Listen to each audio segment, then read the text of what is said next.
Okay, we're gonna start with the impact effects issue you're having. I think you need to double check. I've done a lot of testing and I made a line trace weapon. I'll show you both of them.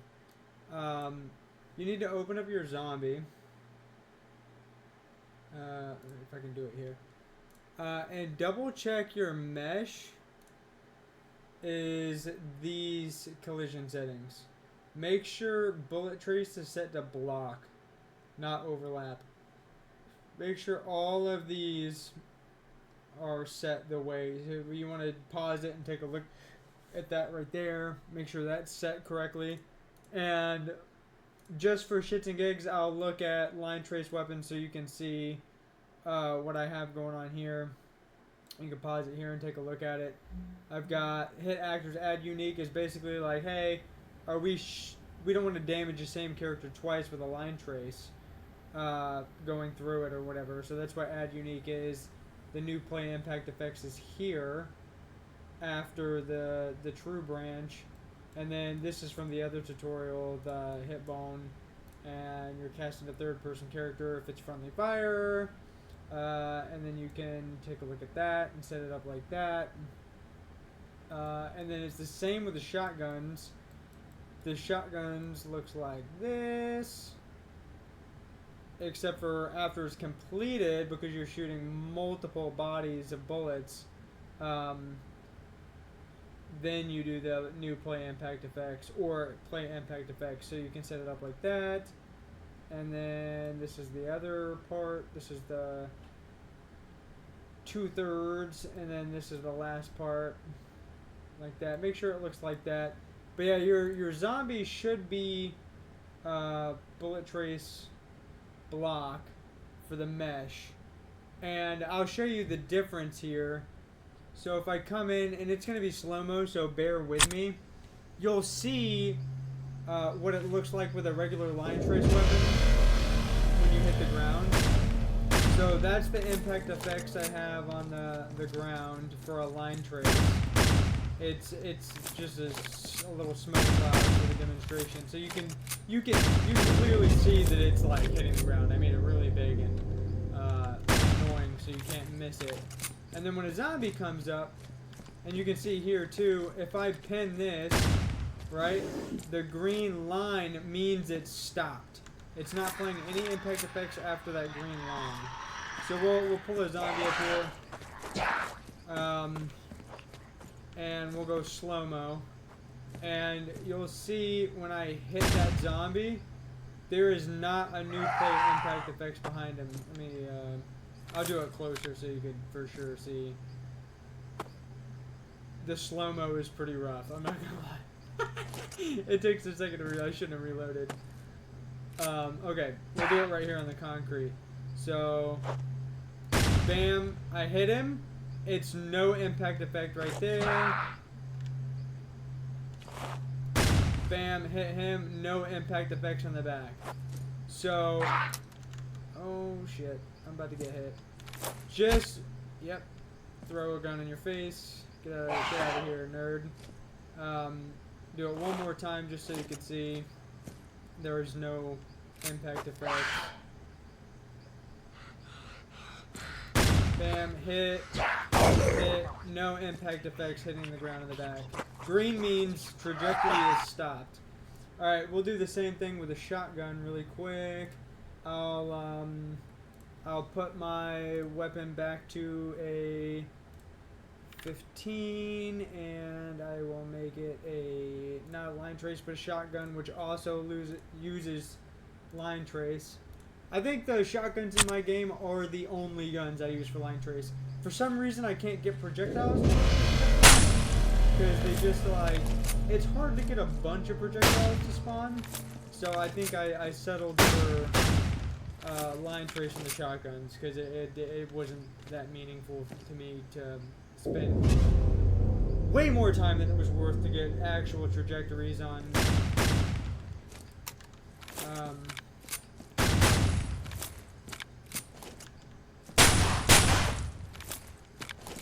So I will pause it up real quick here. Let me turn on my flashlight. Oh. Oh. Okay, there we go. So, I'll slow-mo again, and you'll see the zombie here. So, all of those are green. No impact effects in the background, right? However, if you miss, and there are some greens, or some reds, it will still... He'll smooth up here in a second. I have optimization on the zombies. So if I back up here, and I do that math, see, some of the reds hit impact because the reds did not connect with the zombie. But the greens do connect. And if it's green, it's not going to make an impact effect, as you can see. So, double check your collision settings and make sure your coding is the same as what I have there. The next thing is, we'll quickly run over the zombie spawn time. If you go to your gameplay GM, you need to make a variable, if you don't already have it. You need to make a zombie spawn speed. And it needs to be a float. Yeah, so variables to edit. It should already be in the game. Maybe it's not. But I have zombie, if you go into calculate closest spawner in gameplay GM, and I think the easiest way, calculate closest spawner. Yeah, you can find the function if you type it into the search bar on the left. If you open that up, if you come down to set timer by function for spawn zombie, if you don't already have it plugged in here, put zombie spawn speed plugged in, and then you can technically manually edit this to like whatever you want, and it will spawn each individual zombie. It'll wait, like if you have it at 6, it'll wait 6 seconds before it spawns the next zombie. However, I've done a little bit more than that. If you have hellhounds, for instance, on my check for boss wave that Whippy set up in his tutorial here, this is, I think, yeah, this is basically Whippy's tutorial for hellhound wave. I set the zombie speed here. So if it's not a hellhound, then I spawn the zombies a little bit faster. And if it is a special wave, then I spawn the zombies slower. So my regular zombie spawn speed is 2. So every 2 seconds it's going to pop off a zombie. Because I wanted it to be a little bit more rapid progression with the zombies come out of the ground. And you can do whatever you feel fit for your game. And then the hellhounds, I have them spawn a little bit slower because I had them spawning too fast and it was fucking the players up. So it made more sense to me to spawn them at a little bit of a slower speed, 3.5 seconds, depending on wherever you're at. And that's where I set my spawn speeds. But if you want to, you could just do everything at 1 speed. Like, this is irrelevant to me, this 0.5, because I'm setting them both here on the Hellhound wave. And then the last thing, if you still have any questions or whatever, you can kind of be like, hey, you missed this, and, you know, hit me up. And then the last thing we'll touch on is optimizations, just general optimizations of the game. First things first, if you want to just get a general reference of what you're running in engine, right? You can do, well, first of all, if you have something selected, it's always going to eat frames. For some reason in Unreal Engine. If, like, for instance, I have the background selected, or the actual landscape selected here, it fucks your frames up. It kills like 10 frames. So you can function escape, or just escape. Oop. Oh no. Hold on a second, I fucked up. I didn't mean to function escape. Oh no, there we go. Okay, I saw the background. It took a while because, yeah, that was weird. So right now I have the sky selected. If I hit escape, it should unselect the sky. Let me double check, make sure I didn't fucking delete anything. Because sometimes function escape does something weird. If I have the sky selected and I do function escape, Yeah, just don't. Yeah, I don't know. I don't know where I came up with function escape. If you just hit escape, it'll unclick. You don't have anything selected. The other thing is, we'll get into render times. We'll start with that because it's the easiest. If you go to stats, advanced, and then you go to engine and do, where is advanced? There's a detailed section here. Oh, go to engine, and then I just saw detailed, right? Now you're gonna get the detailed list on the right hand side here. It'll show your frame time, which 8.33 milliseconds is capped at 120. So if I do more than 120 FPS, the frame time could be lower, but the milliseconds is rendered with the frame times. It's capping itself. Then you have your game thread, which is everything on tick. It's whatever blueprint is running. Not static meshes because that's render, but anything that's a blueprint or running on tick or a skeletal mesh that's referencing bones, anything on game thread is this game right here. Draw is how many things you're drawing in the render thread. GPU, you don't really have to worry about that, and RHIT should be roughly the same as the draw. You'll have to research RHIT. I don't really remember what it is, but it is basically in line with the draw because it's GPU related. So you can see I have this giant map, right? And it's got draw calls 7 milliseconds. Like I'm struggling up here because I'm drawing everything. However, if I back up more, stuff starts to disappear because I have, and you can see all of this has disappeared down here, and I have a draw call now that is 6 milliseconds. And if I continue to go further back, like the more of the scene you have, the more you're gonna take a hit here. But if we come back down, I gotta speed this up. There, oh, good lord! You can see how like these buildings right here disappear, and I'll show you how to do that. But yeah, my render thread here is pretty decent. It kind of fluctuates, but if I select the sky and delete it again, I should be sitting pretty smooth at 120, kind of roughly all the way around. I've got some extenuating stuff going on over here, but you can kind of differentiate, like, do I have a blueprint issue? Do I have a draw call issue? Do I have too many meshes or whatever? Now the nitty gritty of making stuff disappear is if you can go into any mesh, right? And I'm sure you've searched some of this optimization stuff up. I can go to, I can type in distance on whatever the selected mesh is and put desired max draw distance. So you'll have to play around with this, but you can set a desired max draw distance, and then outside of that distance, it will disappear. You'll notice here I've got when I selected this mesh, it selected this entire thing. That's because I merged all of these meshes. Merging your meshes will improve frame time.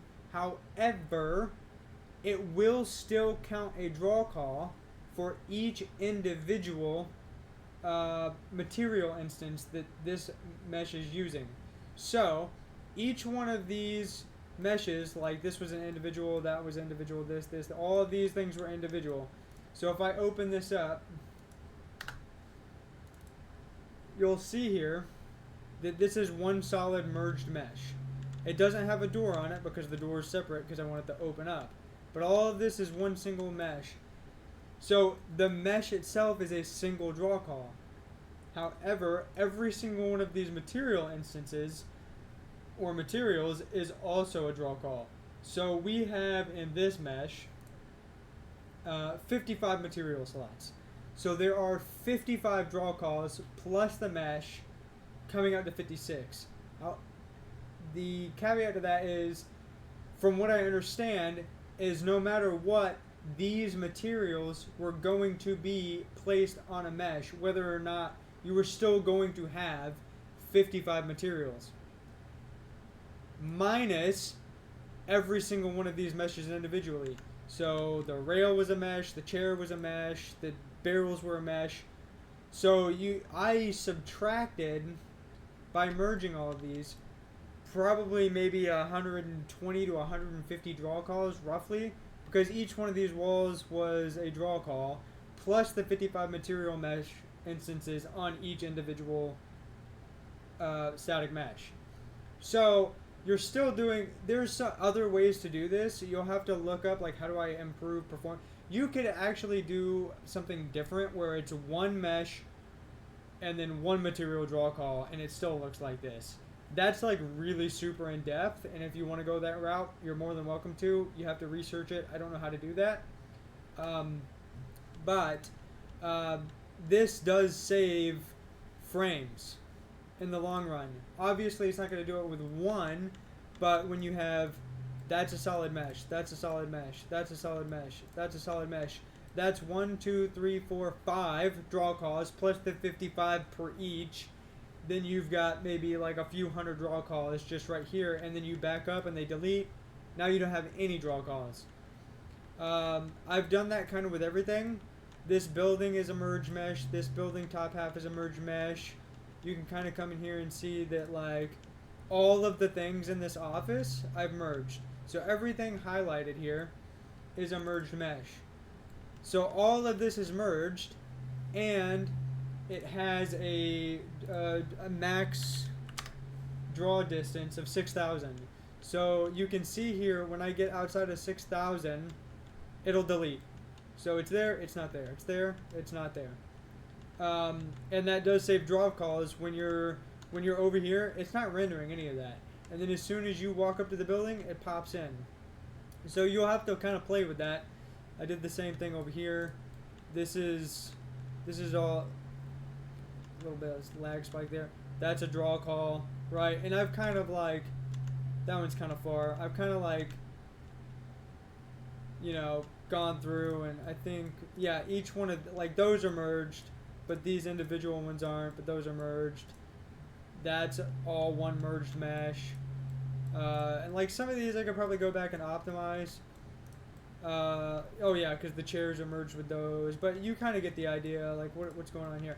Yeah, this whole pool scene is merged. So when I back up to a certain, all of that stuff gets deleted, as you can see. Like, you can see it kind of pop in. I've got the distances set on all the walls. Every single mesh in my game, for the most part, minus a few things, has a desired draw distance. 9,000 here. Kind of, let's see what's going on here. That doesn't. I want that always up.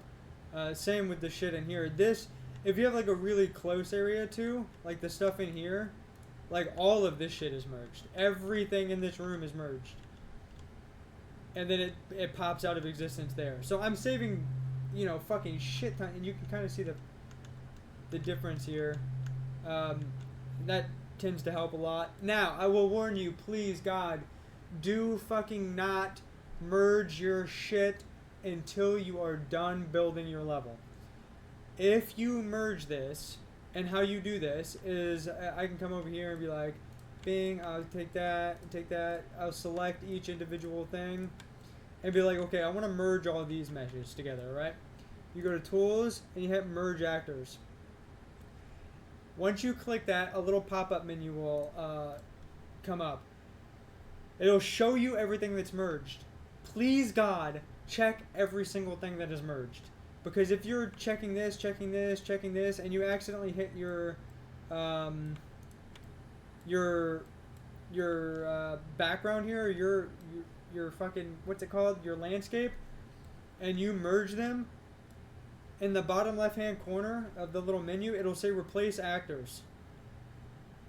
Before you hit Do It and pick a folder for this merge to go, make sure you aren't merging the wrong shit together and then replacing the actors in the level. Because the second you hit merge, it will delete every actor in the level that you have selected and replace it with the merged mesh. If the landscape is included in that, guess what? Now your landscape is merged with this. If you need to delete this, you're fucking going to delete the landscape, and it's no longer referenced. You're going to have to re-bring in a landscape and make sure it's positioned properly. do not fuck yourself and merge the wrong things together and then click the replace actors checkbox on the bottom left hand side, because you will fuck yourself. I recommend strongly selecting what you want to select like this, merging it like all these are merged, and then don't hit the replace actors. Go, okay, open the mesh up just like how I'm gonna do here. You can open the mesh up and go, okay, yep, that's exactly what I want merged. That looks good. You can go, okay, we'll delete that. Or this one. Alright, this is good. Oh, maybe I didn't want this camera here. Ooh, I don't... Yeah, that camera needs to be moving back and forth. I don't really want that camera there. I'm gonna redo this. So you find your merge, right? You'll search for it, go back, and find it. Go, okay, that's the merge I just made. Delete it, right? It's not in the level yet. No big deal. You didn't replace the actors. And then re-highlight all the meshes that you want merged, and minus the camera, and go, okay, bam, that's what I want. We're looking good. And then on this merge, you can hit replace actors in level. Just make sure you're selecting what you're going to replace in the level before you replace it in the level, because if you have to delete it, you're going to have to manually put all that shit in individually by hand. It takes fucking forever. I made that mistake. Don't make that mistake. Let's move to lighting real quick for optimizations. Unselect that. Open up this. Hit G for game mode. It will toggle your shit here. Let me see what my point lights are at. Lighting is very crucial for optimization, and for instance, like I have all my lights on a distance. So you can do the draw distance on lights too as well. Like this is even a power light. So when I turn power on for zombies, it still has a draw distance to where it's not drawing any light. Another huge killer, and you can go through that and set it all up to preference, is I don't run any dynamic shadows in my game. And if you do run dynamic shadows, you need to really fucking taper your shadow bitmaps. So I don't run dynamic shadows because they kill your performance. If you have to run dynamic shadows or need to run dynamic shadows, like I think maybe this one runs dynamic shadows. No, it doesn't. I put this light here, right? See how there's a shadow here? See how there's this nice shadow? That's not dynamic. I baked it. So I run GPU light mask setting, and then you build lighting, and it will bake the lighting. I don't run anything live. So if my player runs in front of a light, it's not going to cast a shadow. I don't care about shadows enough to make the game cast shadows on the players. All of my lights are baked. All of this looks kind of shitty. I've been trying to fix this with the GPU light mask. But, I mean, for the most part, it's all baked. Let me see if I can find a better, like in here. This is all baked lighting. Like, all of these shadows, baked. And you can save a shit ton of performance with baked lighting. Like, dude, I don't run Lumen, I don't run dynamic shadows. But like I was saying, if you run dynamic shadows, for instance, I click this mesh right here, right? If I go to shadow, if you don't want a huge area to run dynamic shadows on that object, even though the light is a dynamic shadow, you can turn dynamic shadows off here. And then you can also, let me see, you can also do overridden light map res and lower the shit out of it. So the higher this number is, the better it will look. The lower this number is, the more performance you're going to get, but it'll look, the shadows of that will be a little bit more splotchy, if I'm not mistaken. You can, I think that's what is going on over here with this. So this, where's my building here? This is only 1024, but this is an entirely merged mesh, right? So 1024 on this mesh is the reason why this shadow map, when I baked it, is kind of splotchy, because it's only 1K. If I put this at 4K, It'd probably look a lot better. But performance-wise, it's going to take up more memory in your total download size file. It will not really hinder your in-game frame per second performance, but if I put this at 4K and then bake it, it's going to be like I don't know, I'm guessing like 500 megabytes. It's not going to be a gig. I mean, it's going to take up more. It's going to take up more physical storage for you to bake this lighting. All of these things are taking up storage. Like that's why this level is probably like 4 gigs. It's mostly lighting. Like all these shadows and everything take up a lot of. I think I've got most of my light map. Let me see here. Yeah, like I do mostly like 64. Like that's 256 because it's big. That's 64. 64. I kind of went through everything. It was like, yeah, that's 128 just because like there was some weird shadow artifacts and stuff. But you can kind of go through and change your shadow or your light map res to kind of benefit whatever you want, realism or performance in terms of storage and baking time. And then the other thing was go through all your blueprints, like this guy here. Let's see, if I open up this blueprint, right, I can come through, and if I go to tick, it's all off. This will still tick.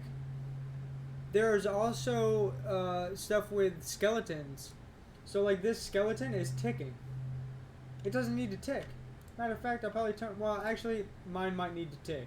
I'm not going to do that and forget about it and have my shit fucked up.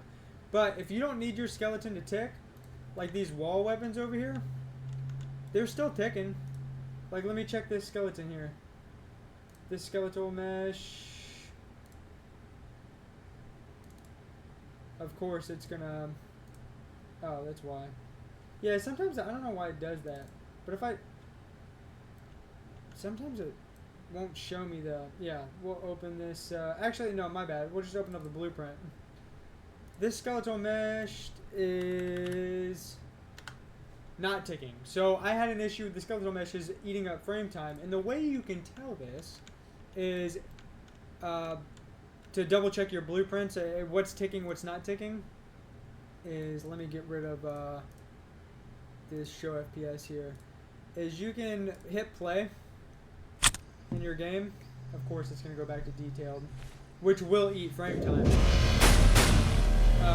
If you function tilde and get your console open, you can do stat, start, stat,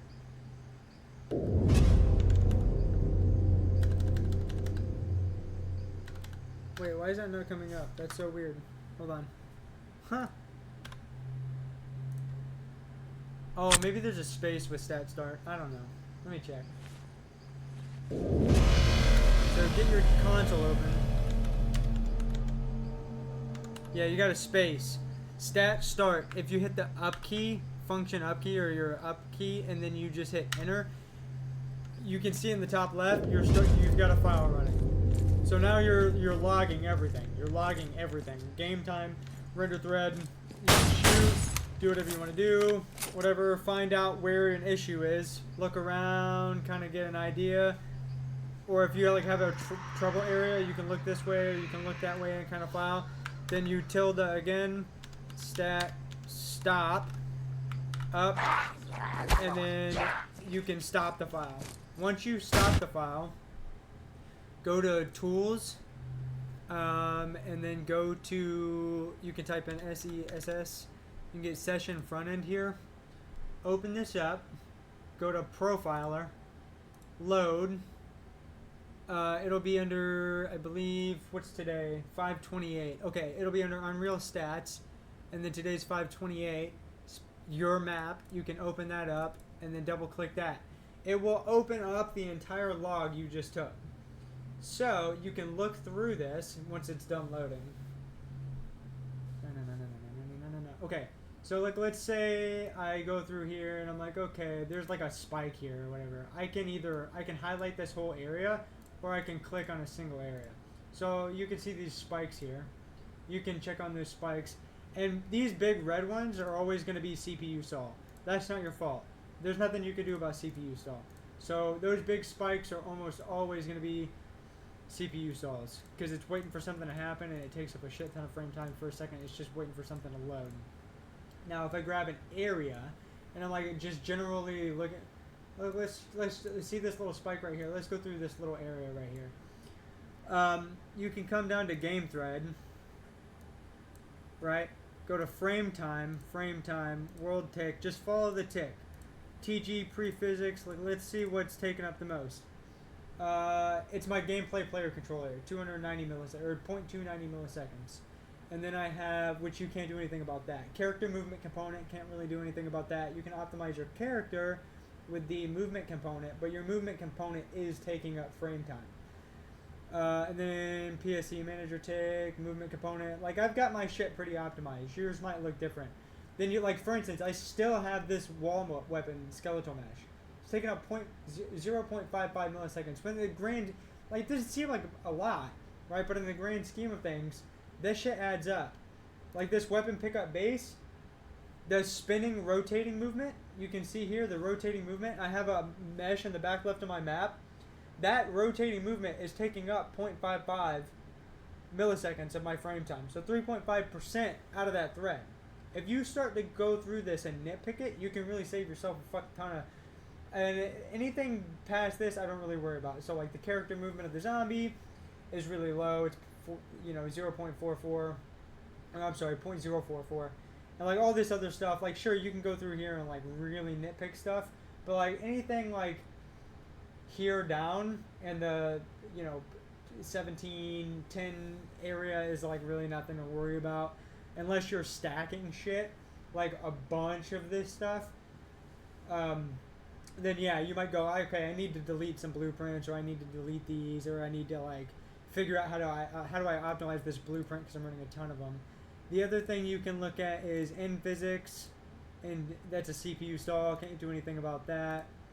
But let's pull this up. Okay, so total slate tick time. We got 4.21 milliseconds here, frame time.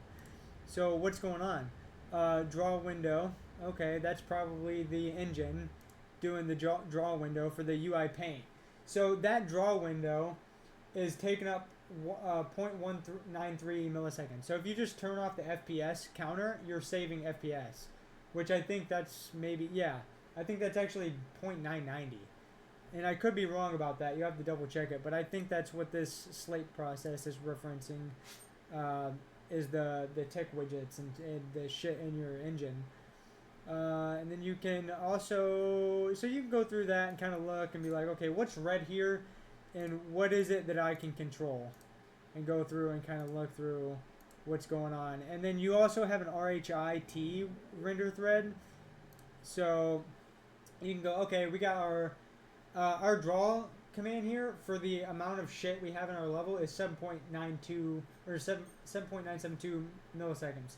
Not bad. This CPU stall is not your fault. So realistically, you're coming down to the render view family, and then now we're looking at individual things. So like translucencies, like post-processing, like camera render, or like masks, and just like literally you can go through all of this and be like, okay, oh, am I running 4K textures? Like, oh shit, like maybe we don't run 4K textures. And I kind of was confused about a lot of this stuff too. So in order to save maximum like render threads, you can go, for instance, if you have an entire map, right? Like let's open up my map here, Space Colony. Like if you're using, if you have a texture folder, this is every single texture on the map, right? And what I did was I go, okay, where am I going to be happy? And you can kind of go through each individual one of these things and set the texture resolution for each one.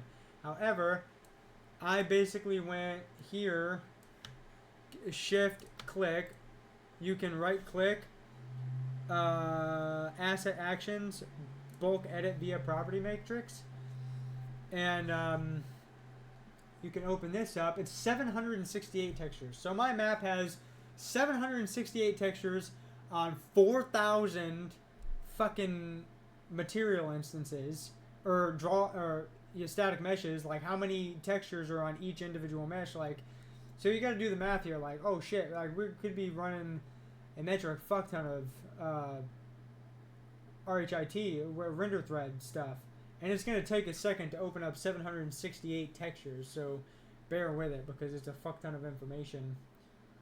And I know I'm kind of yapping about performance here, but you should be able to get squeeze out a ton once these are all open. Oh Lord. Go ahead and fast forward to when the mouse is moving around again, because I'm not cutting this. There we go. Okay, so you can go, okay, what are we looking at here? Texture, resolution. So you can do compression, adjustments, and import settings. All of these are going to have probably multiple settings.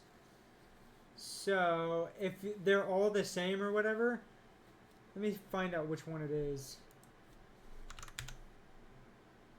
Should be. Matter of fact, just to double check, let me open up a single and make sure. So it's displayed 512 by 512.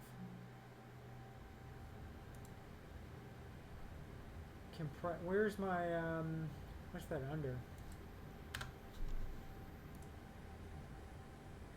Oh, I think you actually have to click on it. Okay, maximum texture size. So you can go here, again, to click the top one, scroll all the way down to your 700 textures on that map, highlight all of them, and mine will be multiple values because I think I went through individually, and